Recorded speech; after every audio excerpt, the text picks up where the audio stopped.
Okay, this is Darren Solitaire, Lonely Solo Wargaming channel. It's time for my game 2 of my new 5 Parsecs campaign with my Unity police force out here on the fringe. Captain Anders here. And his little bit belligerent crew. Instead of doing like the normal Patreon or opportunity mission thing, I'm going to have them assigned missions, and to do that I'm going to use rogue stars here. Old game. You can roll for missions, then location, and then complications.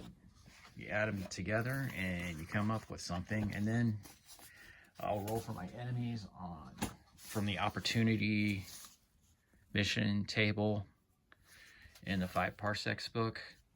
So what I came up with for this game is Captain Anders has been assigned an anti-smuggling operation. Oddly enough, I rolled isolationists again, which is kind of helps with my story here, I guess. But we're on a no-go planet. It's like a no-go zone. The toxic world of Jovan Prime. And these isolationists, we got an informant tip that they're down here, and they're trying to find some toxic substances to release a pandemic on, we don't know who, on a planet or a space station or whatnot, but they're up to no good. And I got a name for them now. They're called the Disciples of Zorn.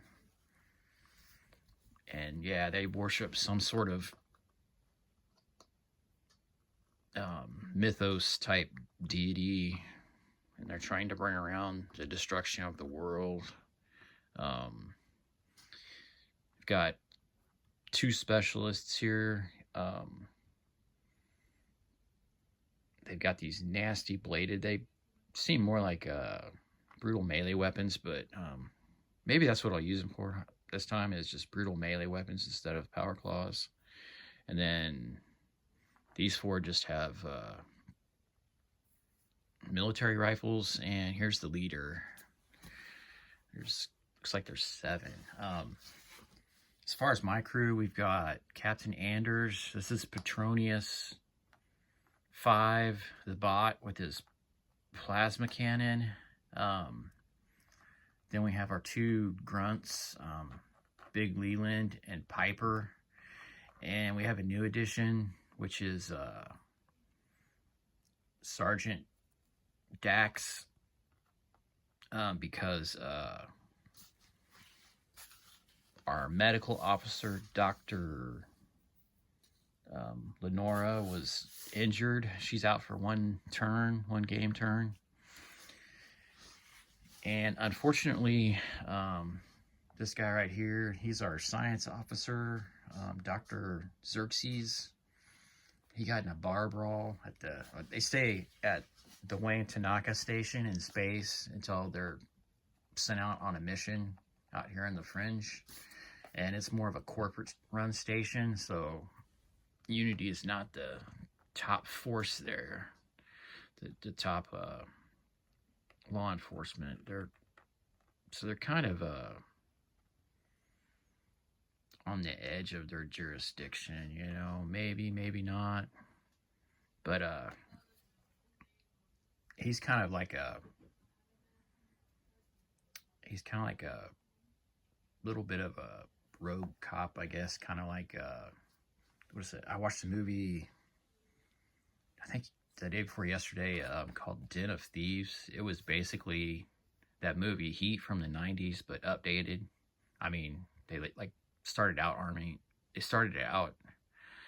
attacking an armed car, just like in that movie, and then it got botched, and they ended up shooting a bunch of people, and like it was basically, yeah, the movie Heat, but updated. And then Gerard Butler played the a-hole cop that would have been Al Pacino in Heat, I think. But yeah, he was just as bad as the criminals, pretty much.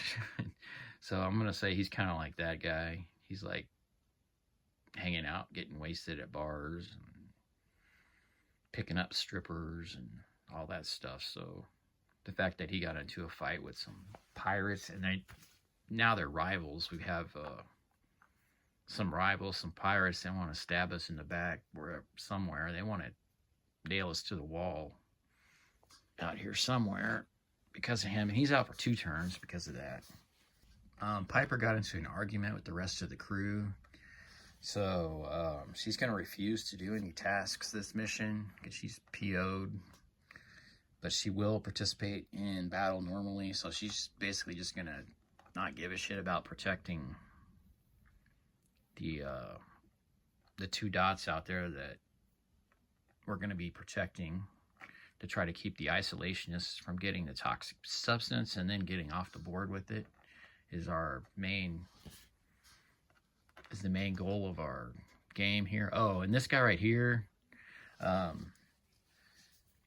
so I rolled the mission. It was like a smuggling or anti-smuggling mission. Location was a toxic world, and the complication was we have to protect a VIP, and that's Dr. Yang right here. He does not fight. We have to protect him. He's a specialist on this particular world, and he knows what's going on with the different toxic substances. So he's here as an advisor, and he doesn't fight.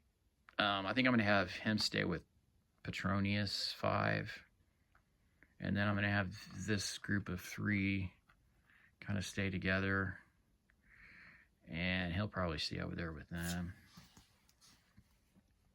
But what else am I going to do? When I roll for initiative, anyone who is assigned a 1 has to roll against just an attack from the toxic environment against their toughness. Just a 0 attack if they're assigned the 1. So they could be just wiped out in 1 turn just by the environment because it's a toxic world. And also I'm going to have I'm also going to have this this creature just roaming around the board just to make the game even more interesting. At the end of the turn, he's going to roll a random direction d6 inches, and then another random d6 inches a second time. And if he just happens to run into somebody, then they'll have to fight. And if the person he runs into, if they win the fight, they manage to like shoot him or whatever, and it does not hurt him really, but he takes the message and he's going to head for an easier target. It doesn't have eyes or anything, so it's just running around feeling for organic material to suck into its maw is basically what it is. And it's not really killable with any kind of equipment that we have, so that's going to be just something fun to add, because it's fun to add stuff like that to your solo game. All right, I guess, okay, isolationist group trying to obtain substance to cause a station or planet-wide plague or pandemic. Dr. Xerxes is out for 2 turns. He pissed off some pirates, and now they are our rivals. Piper got in an argument with the crew. We have to protect Dr. Yang, the expert on the Jovan Prime toxic world that's considered off limits by the Unity government. I guess it's time to start the game.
So it's the end of turn 2, and there are only 2 isolationists left, and they have the dogged trait. If reduced to only 1 or 2 figures, they become fearless and will not flee. So they're not going to rout.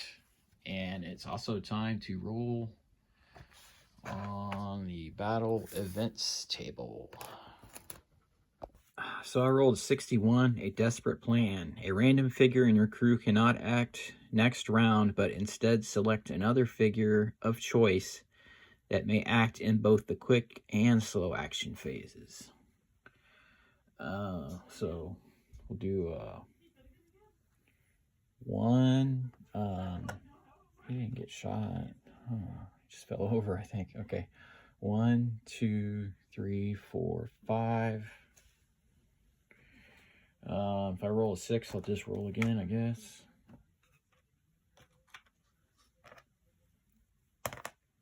Okay, 2.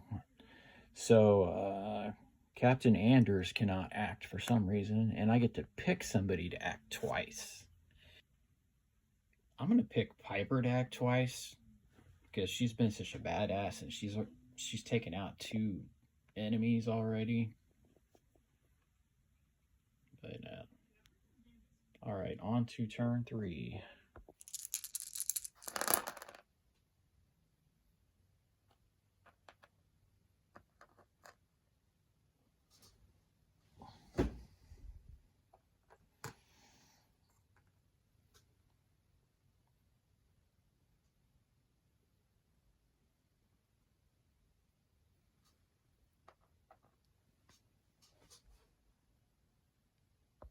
So Piper's gonna get to act twice. She's gonna go, and then Petronius 5 is gonna go in the quick action phase right now.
Okay, well that went pretty well.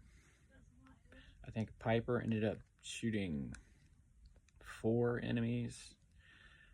Petronius 5 killed 1, and Sergeant Dax killed 1, and then the Tentacle Beast killed 1.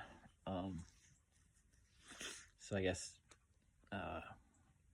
Piper was kind of the MVP. I never did roll a 1 on the reaction rolls for initiative, where I was going to have, like, if I assign someone that one dice, then they would take a toxic attack that they would have to roll against their toughness, but I did not roll a single one, which is kind of weird. But yeah, the rolls kind of just went the way of with my crew, and it was a fun game. Right, Paisley. That's Paisley. She's my that's Pace. Pace. Well, anyway, she's my therapist. So, thanks for watching. If you watched, be kind to people who are kind and ignore the rest. Peace out.